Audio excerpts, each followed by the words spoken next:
لا إله إلا الله محمد رسول الله أنت الغفور يا الله أنت الغفار يا الله لا إله إلا الله محمد رسول الله. نحمده ونصلي على رسوله الكريم أما بعد فأعوذ بالله من الشيطان الرجيم بسم الله الرحمن الرحيم رب اشرح لي صدري ويسر لي أمري واحلل عقدة من لساني يفقهوا قولي. وَإِن نَكَثُوا أَيْمَانَهُمْ مِن بَعْدِ عَهْدِهِمْ، اور اگر وہ توڑ دیں اپنی قسموں کو.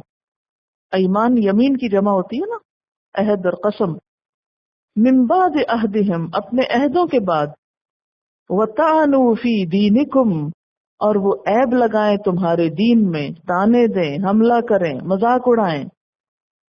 فَقَاتِلُوا أَئِمَّةَ الْكُفْرِ، تو جنگ کرو کفر کے اماموں سے.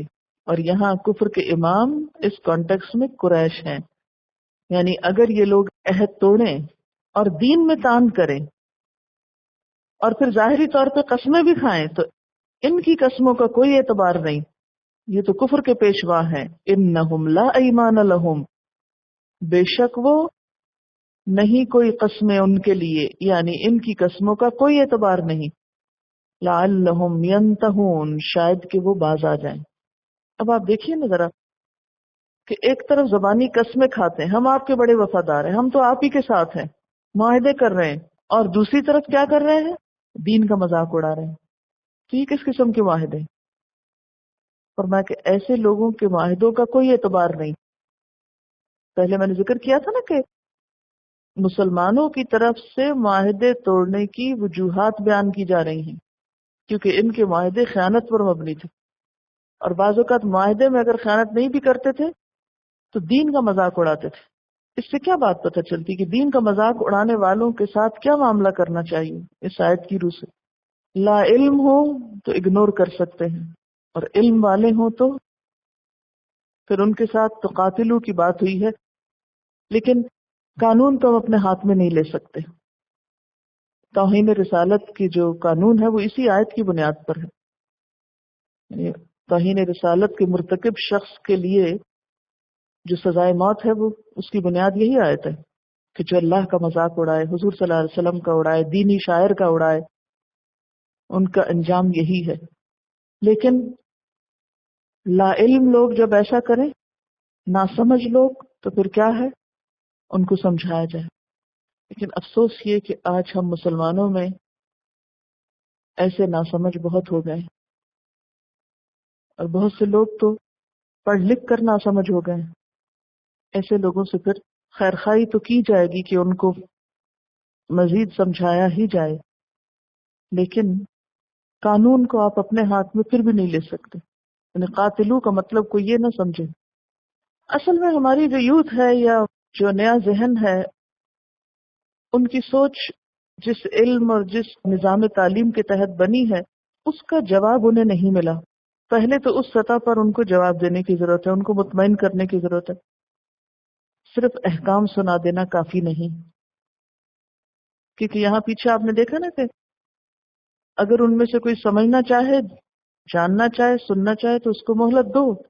بہت سے اور نظریات کے تحت لوگوں نے دین کو صرف ایک اپنا پرائیویٹ معاملہ سمجھ لیا ہے کہ ذاتی رائے، ہم اپنے ذات میں جو مرضی کریں.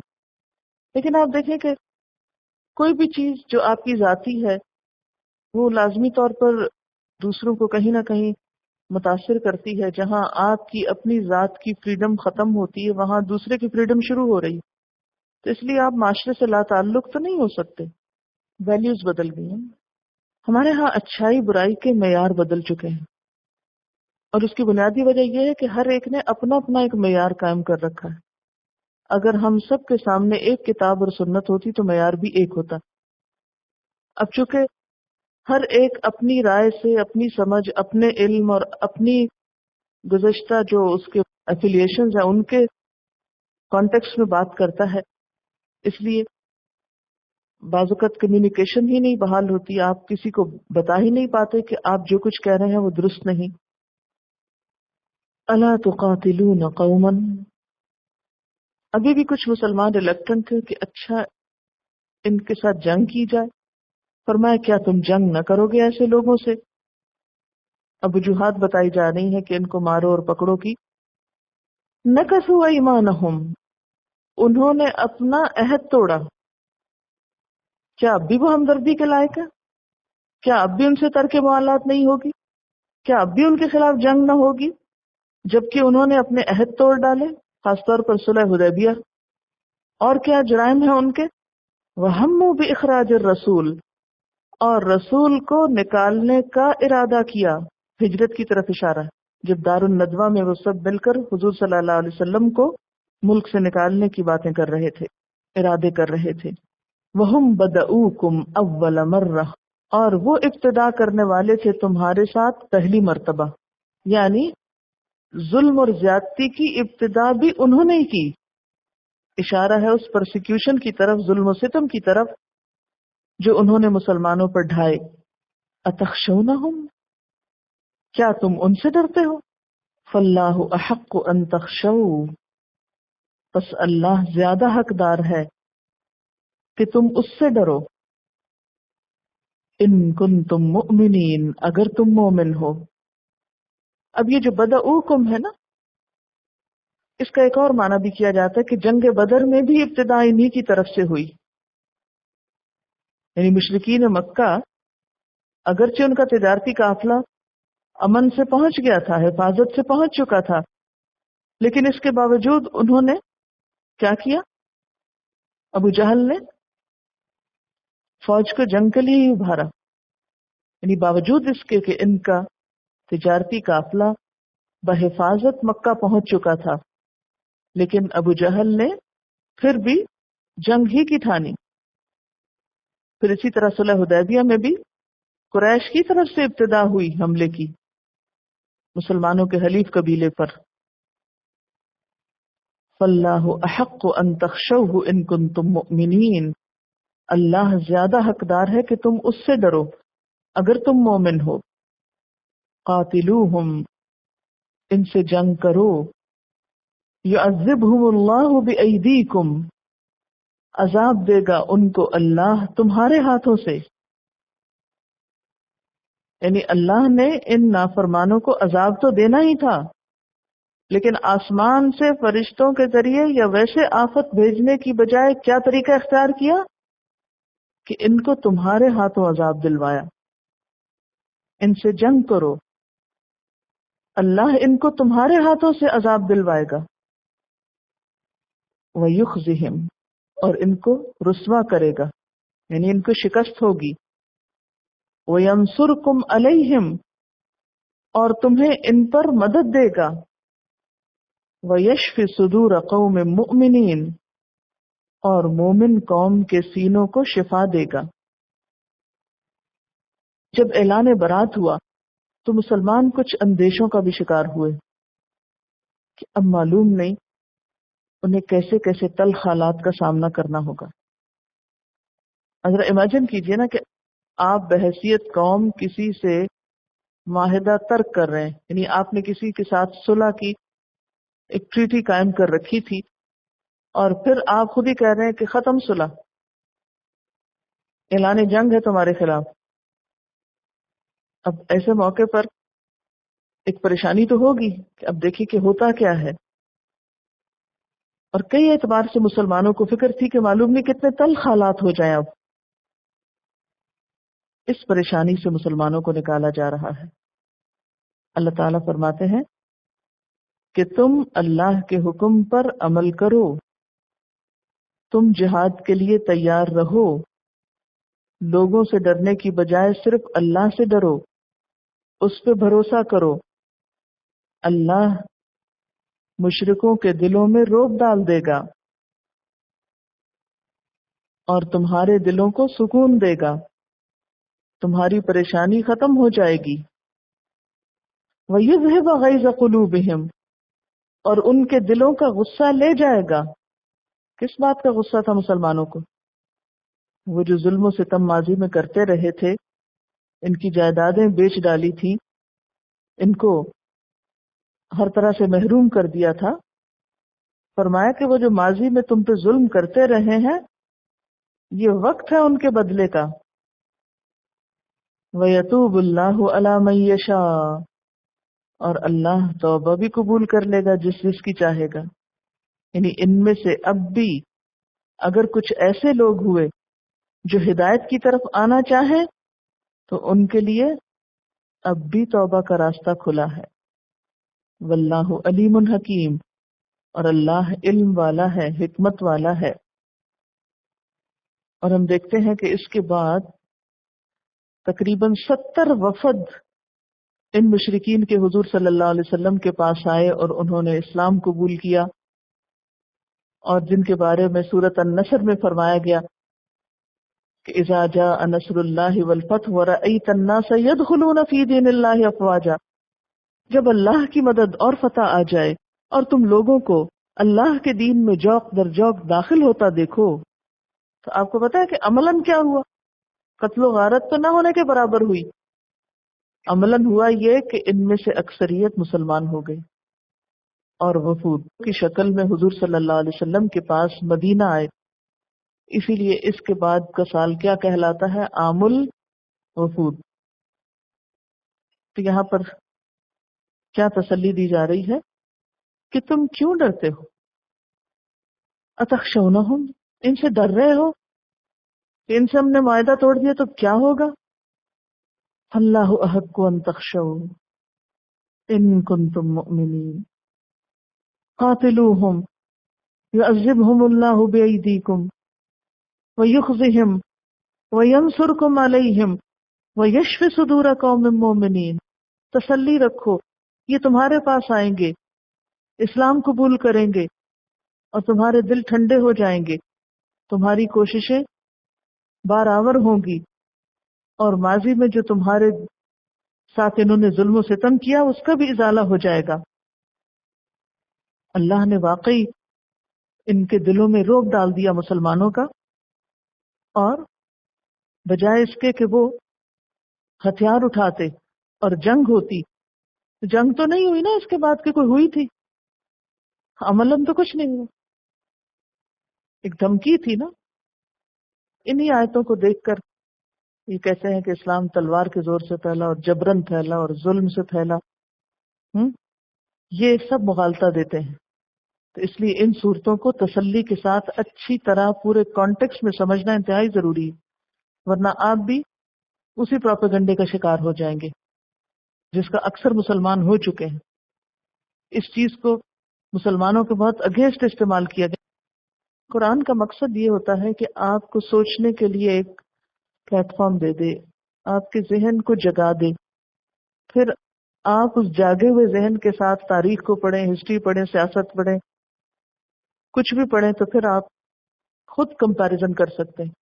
لیکن افسوس یہ کہ جو مسلمان اس کتاب کو نہیں پڑھتے اور یہ تو کبھی کھلی نہیں اور صرف یک طرفہ پروپیگنڈا سنتے رہتے ہیں، وہ خود اپنے ہی دین سے بدظن ہو جاتے ہیں. ان ساری آیتوں کو پڑھ کے بالکل واضح ہوتا ہے کہ کہیں تشدد نہیں، کہیں دہشت گردی نہیں، کہیں ظلم و ستم نہیں. 4 مہینے کی مہلت، اور پھر وہ مہلت بھی ان 22 سالوں کے بعد، یعنی وہ بھی ساری مہلت ہی تھی، پھر مزید مہلت، اور پھر مہلت کی اگر عین پکڑنے کے وقت بھی کوئی آ کے کہے کہ میں نے سننا ہے تو بھی اس کو امان دو اور اس کے ساتھ عہد پورا کرو. اور چونکہ اتنا ظلم و ستم مسلمانوں نے پہلے برداشت کیا تھا، اس لیے ان کے ہاتھوں اللہ تعالیٰ ان کو رسوا کرنا چاہتا ہے، تو یہ ایک قسم کا عدل بھی تو ہے. لیکن آج افسوس یہ کہ ہم مسلمان جو ہیں وہ بالکل ایک دوسرے رستے پہ چل نکلے ہیں. نتیجہ یہ ہے کہ پھر ان کے ہاتھوں ہماری پٹائی ہو رہی ہے.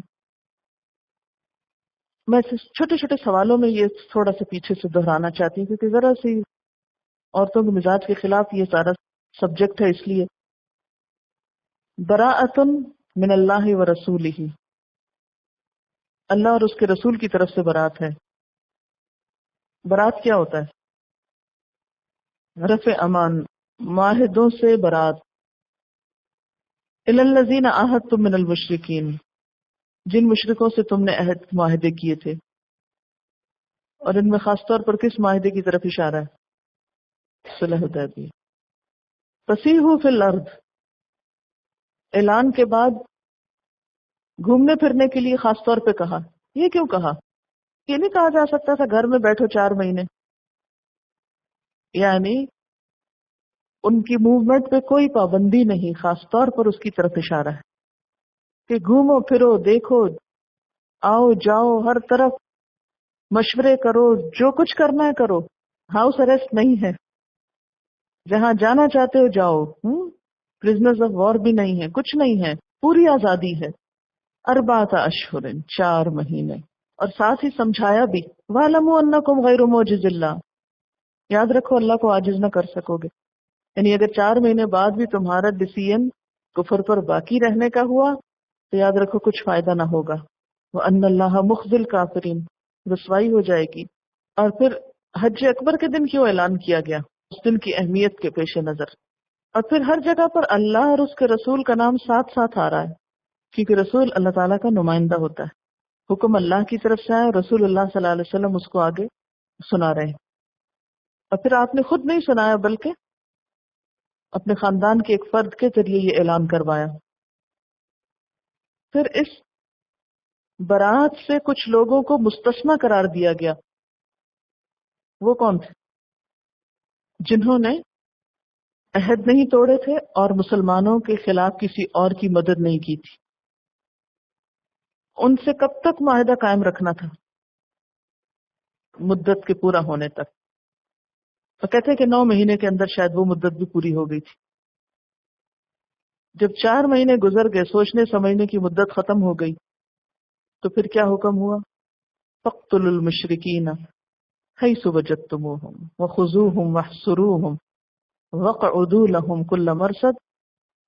اس حکم کے باوجود پھر بھی ایک راستہ کیا رکھا گیا؟ فَإِن تَابُوا، توبہ کا راستہ اب بھی کھلا. اس سے کیا پتہ چلتا ہے کہ توبہ کا دروازہ شدید سے شدید جرم کے بعد بھی کھلا رہتا ہے. اسلام میں مایوسی نہیں ہے کہ نہیں ان کے جرائم بڑے ہیں اس لیے ان کی توبہ نہیں ہو سکتی. سب کے لیے توبہ ہے. فَإِن تَابُوا وَأَقَامُوا الصَّلَاةَ وَآتَوُا الزَّكَاةَ فَخَلُّوا سَبِيلَهُمْ. پھر انہیں کچھ نہ کہو. اور پھر اس موقع پر بھی اگر تم پکڑنے لگے ہو کسی کو، وَإِنْ أَحَدٌ مِّنَ الْمُشْرِكِينَ اسْتَجَارَكَ فَأَجِرْهُ حَتَّى يَسْمَعَ كَلَامَ اللَّهِ. اس سے ایک بہت اہم بات پتہ چلتی کہ اللہ کا پیغام پہنچانے کی ذمہ داری آخری لمحوں تک رہے گی. تو مسلمان کی زندگی کا اصل مقصد نان مسلمز کو مارنا نہیں بلکہ ان تک اللہ کا پیغام پہنچانا ہے. اور پھر فَمَا اسْتَقَامُوا لَكُمْ فَاسْتَقِيمُوا لَهُمْ. یہ کن کے لیے؟ جن کی مدت پوری ہونے تک مہلت دی گئی تھی ان کے لیے ہے یہ حکم کہ ان میں سے جو سیدھے رہیں ان کے ساتھ سیدھے رہنا، اور اگر وہ بیچ میں خیانت کریں تو بیچ میں یہ عہد ٹوٹ جائے گا. یہ مراد ہے، یعنی ان سے کیا ہوا عہد بھی پھر ٹوٹ جائے گا. یہ مدت معاہدہ ان کے ساتھ پوری کی جائے گی جو کہ سیدھے رہیں گے. علن کس کو کہتے ہیں؟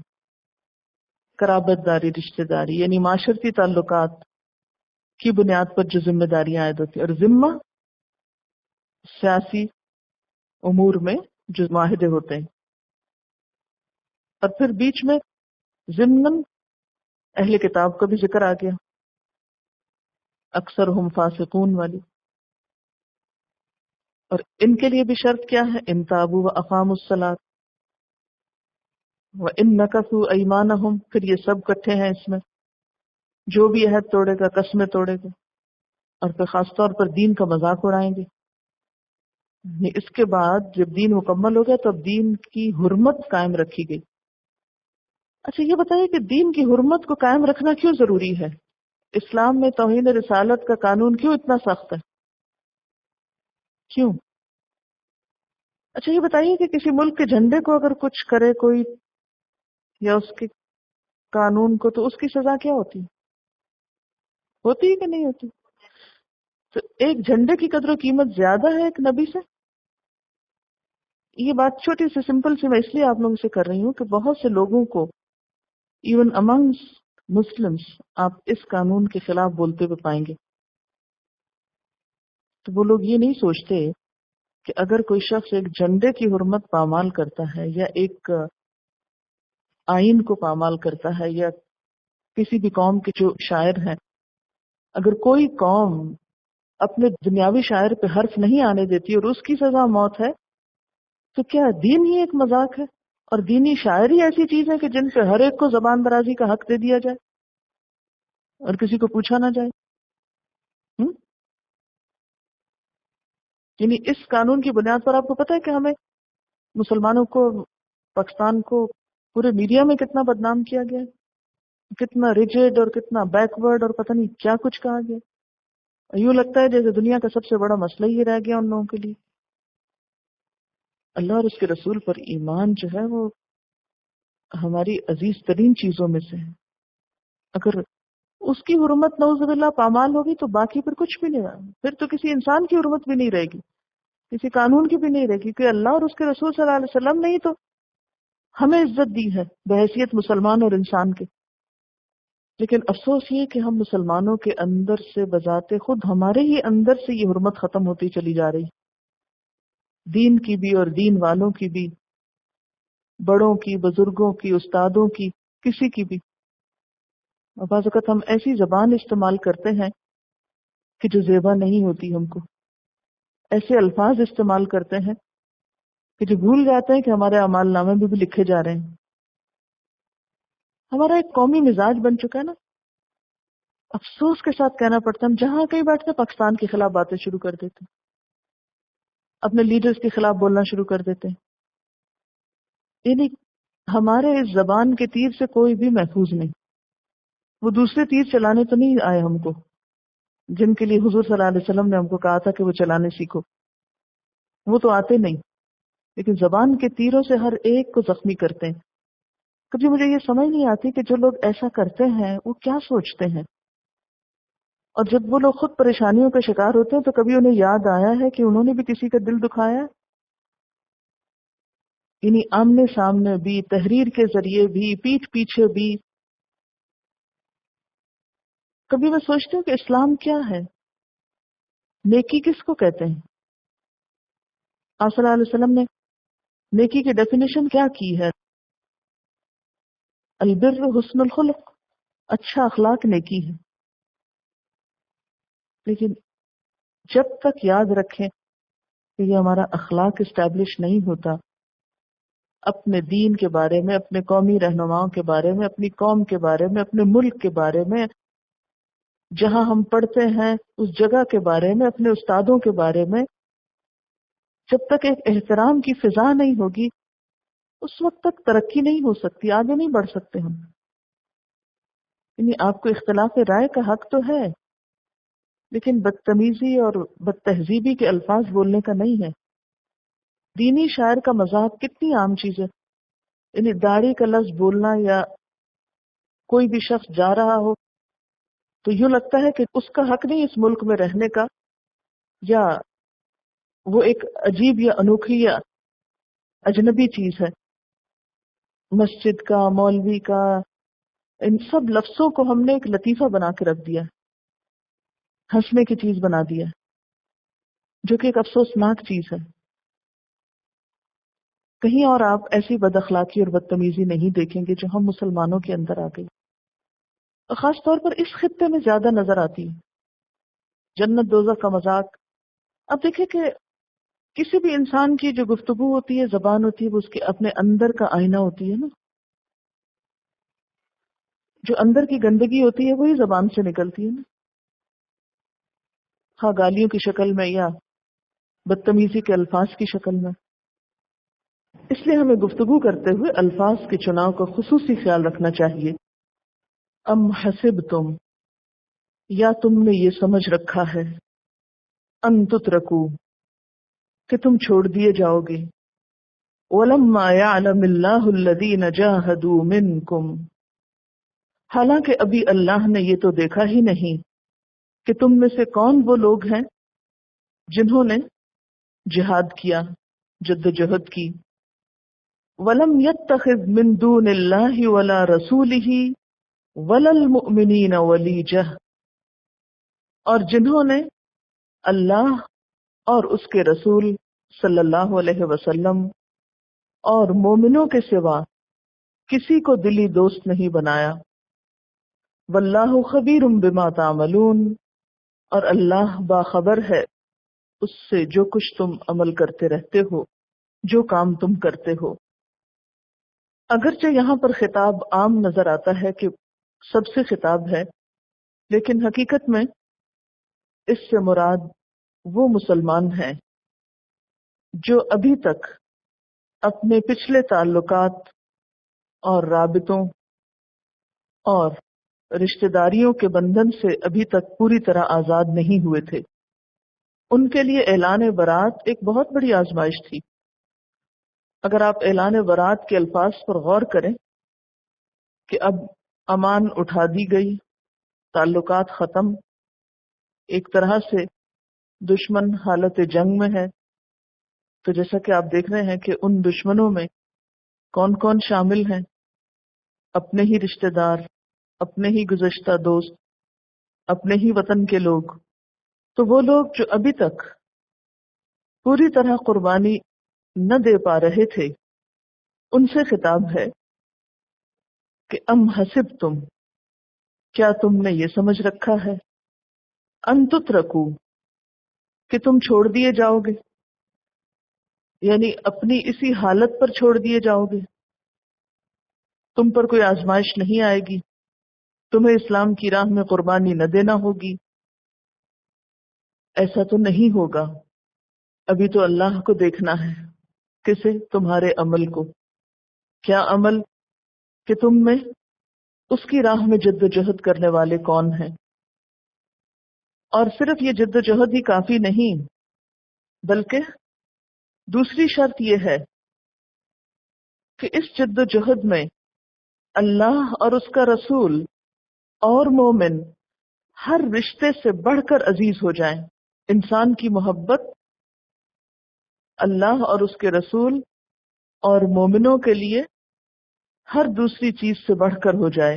یعنی امتحان کس میں تھا؟ دو چیزوں میں. نمبر ایک، تمہاری جد و جہد کتنی، یعنی تمہارا عملی رویہ کیا ہے، تمہاری ظاہری کوششیں کیا ہیں. اور نمبر دو، تمہارے دل کے حالات کیا ہیں. محض دل کی بات بھی نہیں اور صرف ظاہری کوشش بھی نہیں، دونوں ہی چیزیں مطلوب ہیں. ولیجہ کا لفظ جو ہے یہ واو لام جیم سے ہے. ولوج کہتے ہیں اندرونی دوست کو. پیچھے بھی یہ لفظ آپ پڑھ چکے ہیں. تولج اللیل فی النہار، تنگ جگہ پہ داخل ہونا، یعنی اندرونی دوست، ایسا شخص کہ جو انسان کے دل میں داخل ہو جائے، اس کو ولیجہ کہتے ہیں. اب ایک شخص جو اسلام میں داخل ہوا، اس سے تقاضا ہے کہ وہ اللہ کے راستے میں اب جہاد بھی کرے، عملی کوشش سے ثابت کرے کہ اب دین ہی اس کی زندگی کا مقصد ہے، اور اس نے یہ مقصد سنجیدگی کی سطح پر اختیار کیا ہے. اور پھر وہ جذباتی سطح پر، یعنی صرف عقلی اور جسمانی طور پر نہیں بلکہ جذبات کی سطح پر بھی قربانی دینا جانتا. جہاد محض تلوار سے لڑنے کا نام نہیں، اپنے نفس سے جنگ کا نام بھی ہے. اور نفس کی جنگ کیا ہے؟ کہ آپ کی محبتوں کے معیار بدل جائیں. وہاں صرف مال اور جان کی قربانی نہیں، وہاں جذبات کی قربانی بھی ہے. بہت سے لوگ بیرونی کوششوں میں، جسمانی کوششوں میں، دماغی کوششوں میں بہت آگے ہوتے ہیں، لیکن دل کے معاملات میں بے اختیار ہو جاتے ہیں اور بہت کچھ نقصان اٹھا بیٹھتے ہیں. تو یہاں ان کا بھی امتحان ہے. تو جو شخص جذبات کی سطح پر اسلام قبول کرتا ہے وہی اصل مسلم ہے، وہی اپنے ایمان کا ثبوت دیتا ہے، کیونکہ اسلام آپ کی ساری قوتوں کا مطالبہ کرتا ہے. واللہ خبیر بما تعملون، اور اللہ باخبر ہے جو کچھ تم کرتے ہو. وآخر دعوانا ان الحمد للہ رب العالمین. سبحانک اللہم وبحمدک، اشہد ان لا الہ الا انت، استغفرک واتوب الیک. السلام علیکم ورحمۃ اللہ وبرکاتہ۔